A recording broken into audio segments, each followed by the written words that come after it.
She will never wear what was never hers to wear. The sealed decree lay flat on the long mahogany table at Windsor Castle, its wax still warm, its cipher pressed deep into crimson. A cipher was the sovereign's personal royal mark, a monogram used to authenticate every binding order in the sovereign's name. And this one carried not the initials of King Charles III, but the interlaced initials of the late Queen Elizabeth II, a document written before her death, sealed after it, and delivered only now. Camilla had not prepared for this. King Charles had not prepared for this. And Princess Anne, standing motionless by the tall arched window, had prepared for nothing else for nearly 2 years. Before we go deeper into what this really means for the royal family, make sure to subscribe so you don't miss a single update. It began, as these things almost always begin, with an envelope. On the morning the household would later call the still morning.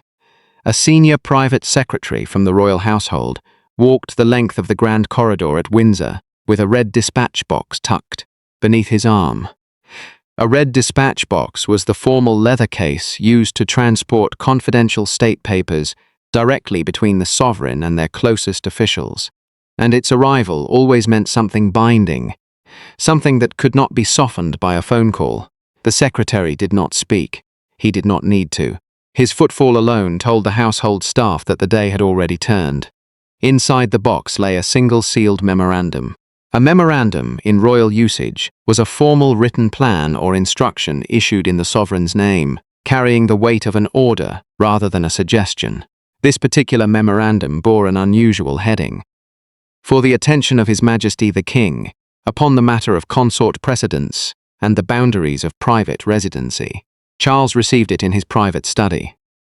He was already reading a briefing when the secretary entered, and for a long moment he did not look up. When he finally did, and when he saw the seal, the late Queen's cipher, unbroken, delayed by nearly 24 months of institutional caution, he removed his reading glasses very slowly and set them on the blotter beside the box.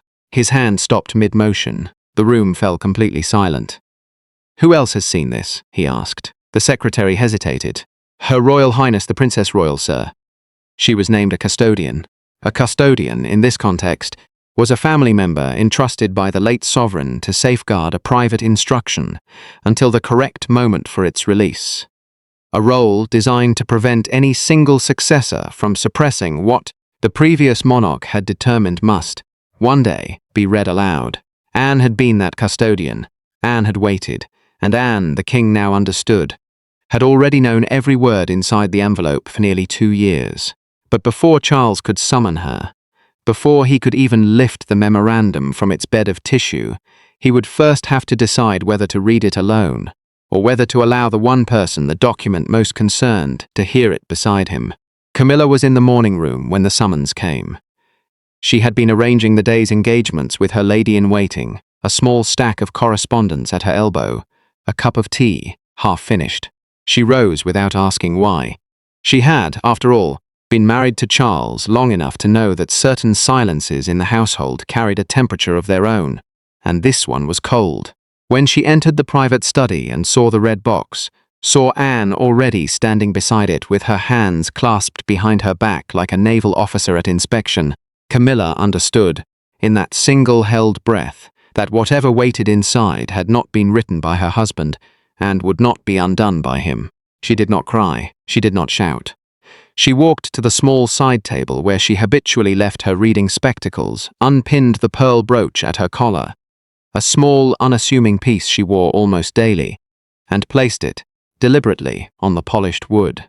The gesture was almost invisible, but Charles saw it, Anne saw it, and Catherine, arriving late and unnoticed at the doorway with William at her shoulder, saw it as well. The brooch had been a gift from the late Queen. Anne's voice, when it finally broke the quiet, was neither cruel nor tender. It was procedural, which in the House of Windsor was often the sharpest tone of all. "Mama left instructions," she said. "She asked that they be read only if a specific circumstance arose. That circumstance has arisen." William stepped further into the room. Catherine did not follow.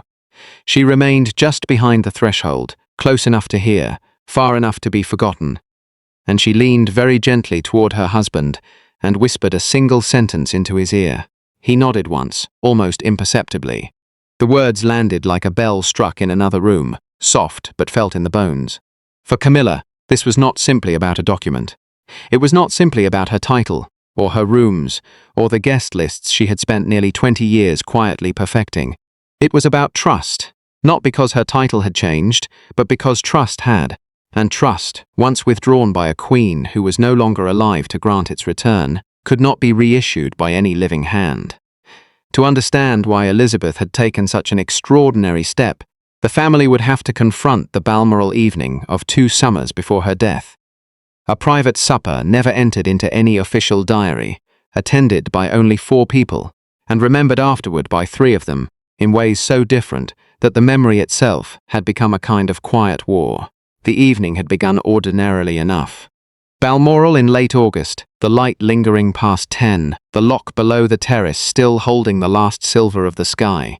Elizabeth had been tired that summer, more tired than she allowed her staff to record, and she had asked for a small supper in the private dining room rather than the larger hall. Only Charles, Camilla, Anne, and the Queen herself were present. No equerries, no pages, no minutes taken. The food was served and then the staff withdrew, as she had instructed. It was during the second course that Camilla, quite gently, quite reasonably, had raised the subject of what she called continuity of household, a phrase meant to soften what was, in truth, a request. She had asked whether, in the years ahead, certain private apartments within Buckingham Palace and Windsor's might be formally designated as the consort's residence in perpetuity, rather than assigned reign by reign. It was, on its face, a small administrative matter. In practice, it touched something Elizabeth had guarded her entire life: the principle of renunciation. Renunciation, in royal usage, meant the voluntary surrender by any consort of claims that belonged, by ancient precedent, to the reigning monarch alone. The understanding that a consort stood beside the crown, never above it, and never in permanence. Elizabeth had set down her fork. She had looked at Camilla for a long moment, and then, more surprisingly, she had looked at Anne. The look between mother and daughter was one Charles would afterward describe, in his own private letter, as the passing of an instruction without a word spoken. The Queen's reply, when it came, was measured. "One does not inherit a room, my dear," she had said. "One is granted its use, for a season." Camilla had smiled gracefully and let the subject fall. But Elizabeth had not let it fall.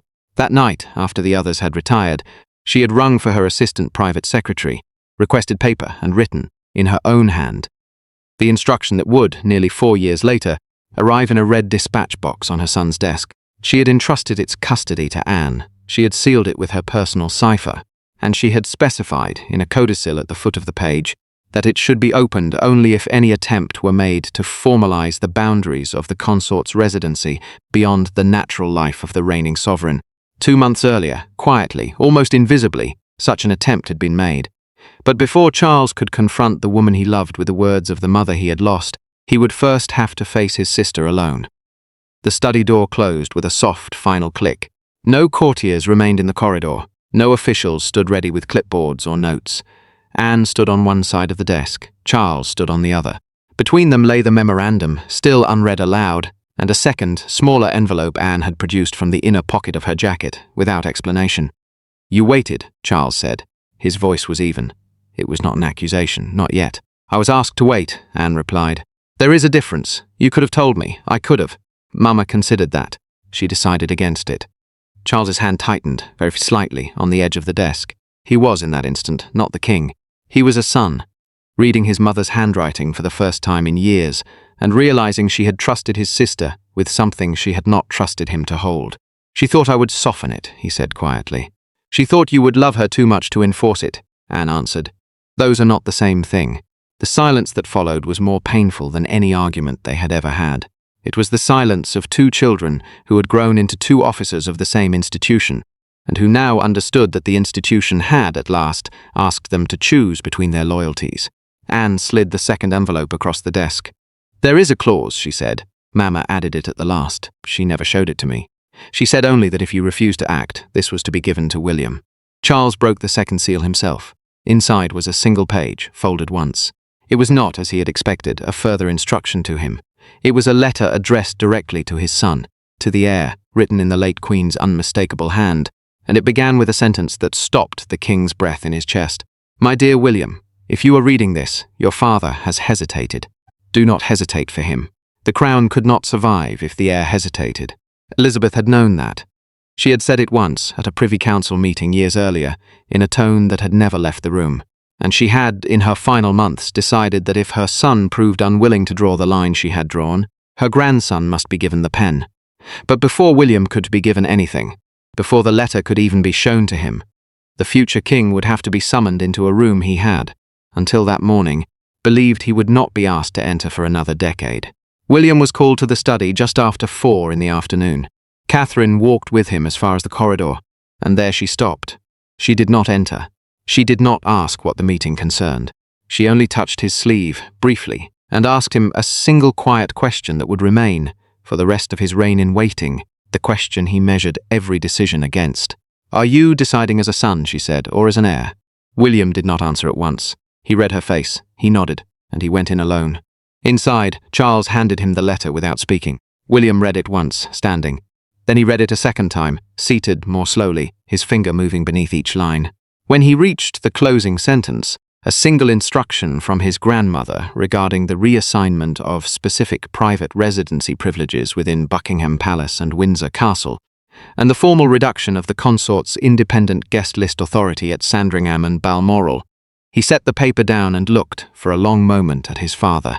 "She is asking me to sign this," William said. "Not you. She is asking you to countersign," Charles corrected gently, "so that the reign you will one day inherit does not begin with a contested precedent. Precedent, in royal usage, was the invisible law of the monarchy, the accumulation of decisions, some centuries old, that determined what a future sovereign could and could not do, without appearing to break faith with those who had come before. To sign was to bind not only this reign, but the next. To refuse was to let his grandmother's instruction lapse, and to leave for his own son one day an unresolved question that might return in a far more painful form. William did not tear the paper. He considered it. He held one edge between his fingers, and for a full 10 seconds he seemed to weigh whether to fold it away unsigned. Then, very slowly, he drew a pen from his father's desk, and he added his initials, small, precise, unmistakable, beneath the late Queen's cipher. He was deciding, in the end, as an heir. Catherine had known he would. But the memorandum had not merely rearranged a set of rooms, it had rearranged the geography of an entire household, and the enforcement, when it came, was not symbolic. It was administrative, physical, and complete. By the following morning, at Buckingham Palace, a small team from the Master of the Households Department had begun what was quietly logged as a controlled access review. A controlled access protocol was a bureaucratic procedure by which specific doors, corridors, and inventoried objects within a royal residence were formally reassigned from one member of the family's household to another, without public announcement and without the requirement of consent from the party whose privileges were being reduced. Keys were returned, passcards were reissued, a discreet inventory was taken of items in the consort's private sitting room that were considered part of the royal collection rather than personal property. At Windsor Castle, the guest lists for 2 forthcoming private receptions were reviewed and adjusted. Names Camilla had personally requested were retained. Names she had personally added under her independent hosting authority were, quietly, moved to a secondary list requiring the King's direct confirmation. At Sandringham, the Christmas seating plan, a document Camilla had refined every year since her marriage, was returned to her lady-in-waiting with a small annotation in the private secretary's careful hand, for consultation, not final approval.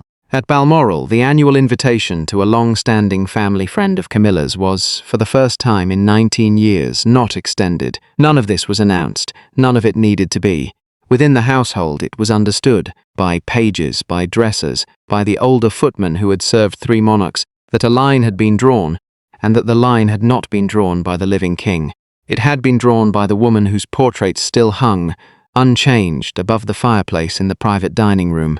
But the greater shock lay not in what was being taken, but in what Camilla would ask for in return, and in where she would ask for it. She did not request a meeting at Buckingham Palace. She did not ask for Windsor. She asked, instead, for Clarence House, for the small first-floor drawing room she had lived in during the earliest years of her marriage, before her rooms had been enlarged, before her staff had grown, before her name had appeared on the court circular each morning as a matter of routine. Charles arrived alone, no private secretary, no equerry. He was shown into the drawing room by a single footman, who then withdrew and closed the door behind him. Camilla was already seated. On the low table between the two armchairs, she had placed 3 things: a folded napkin, a single sealed envelope written in her own hand, and the pearl brooch she had removed the day before. "I have written something," she said. Her voice was steady. "I would like you to read it before I say it aloud." Charles sat. He opened the envelope. Inside was a single page, written in her handwriting, unhurried and precise.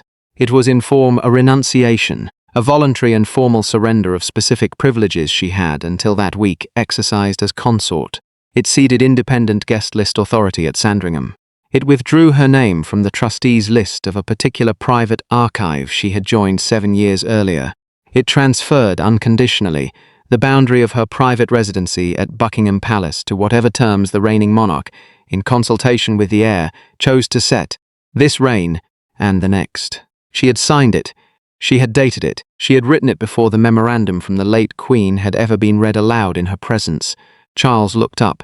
His eyes were wet, but he did not weep. "When did you write this?" "The evening after Mama died," Camilla said. "I always knew what she wanted. I was only waiting to be asked." The confession was not raw.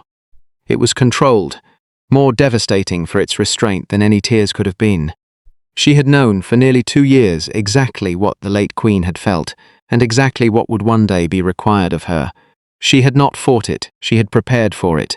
She had chosen to be granted the dignity of surrendering, rather than the humiliation of being reduced. "I did not want William to be the one to ask me," she said more quietly. "That is the only part I minded." Charles reached across the table. He did not take her hand. He picked up the pearl brooch, held it for a moment, set it, very gently, back on her side of the table. The gesture was not a restoration of authority. It was the restoration of something older, the acknowledgement that what she had given freely, and that the giving mattered more than the taking. But before the household could believe that the matter had been settled in the privacy of Clarence House, the world outside the gates would first have to be told something.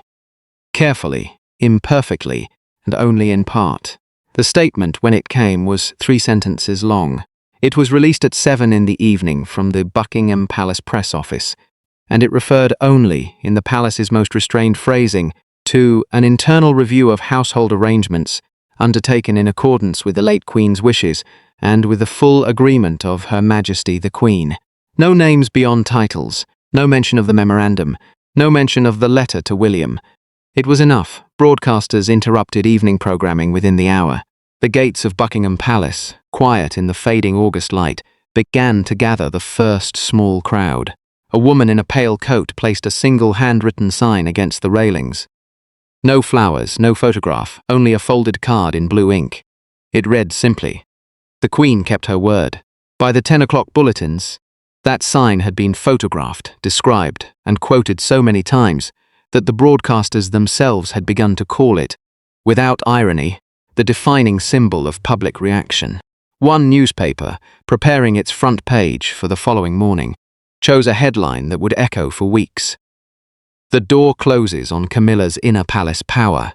Another, more merciful, chose only 3 words: "The Queen's last barrier." Inside the palace, none of this was read aloud. The king was told the headlines existed. He did not ask to see them. Anne, in her rooms at St. James's, watched a single news bulletin, turned off the television, and returned to her correspondence without comment. William, at Kensington Palace, read the statement once with Catherine at his side, and then closed the folder and did not open it again that night. But the greater weight of the day still lay ahead. For the 4 of them, Charles, Anne, William, Camilla, had agreed to meet one final time before the household went to sleep. They met in the small green drawing room at Clarence House, the same room in which Camilla had signed her renunciation. No advisers were present, no footman. The door was closed. The curtains were drawn against the last of the summer light. Charles spoke first. He did not speak as sovereign. He spoke as a husband and as a son and as a brother, and the order of those words mattered. He acknowledged that he had allowed a request to be made in his household that his mother had never sanctioned, and that in doing so, he had placed the woman he loved in a position from which no title could protect her. He thanked Anne. plainly, without embellishment. For holding, for 2 years, an instruction he himself might not have had the strength to hold, and he apologized to Camilla, not for the outcome, but for the manner in which the outcome had arrived. Through a sealed envelope, in the presence of others, before he had had the chance to speak of it with her alone. William did not speak. He had spoken enough already, in initials, on a page. Instead, he took from the inside of his jacket a single sheet, a working draft of a further clause, one that had been prepared by a private secretary that afternoon, and that would have extended the memorandum's terms into a formal instrument of household law. He looked at it once, and then, very deliberately, he tore it in half and set both halves on the table. The gesture said what he would not. That what the late Queen had asked for had been done, and that nothing further was required.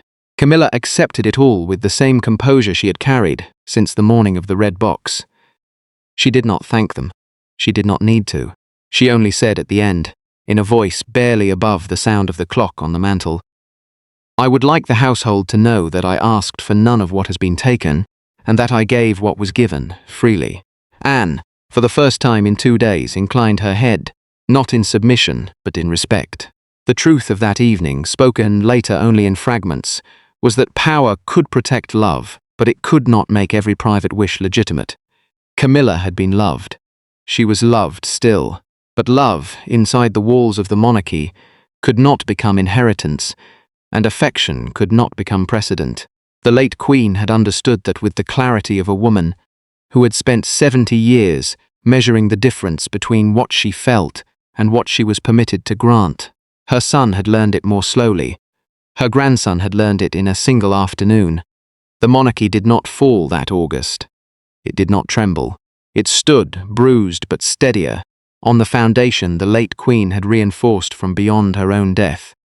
The quiet, unshakable principle that love may stand beside the crown, but it cannot stand above it. Thanks for watching. Please don't forget to like and subscribe, and we will see you in next one.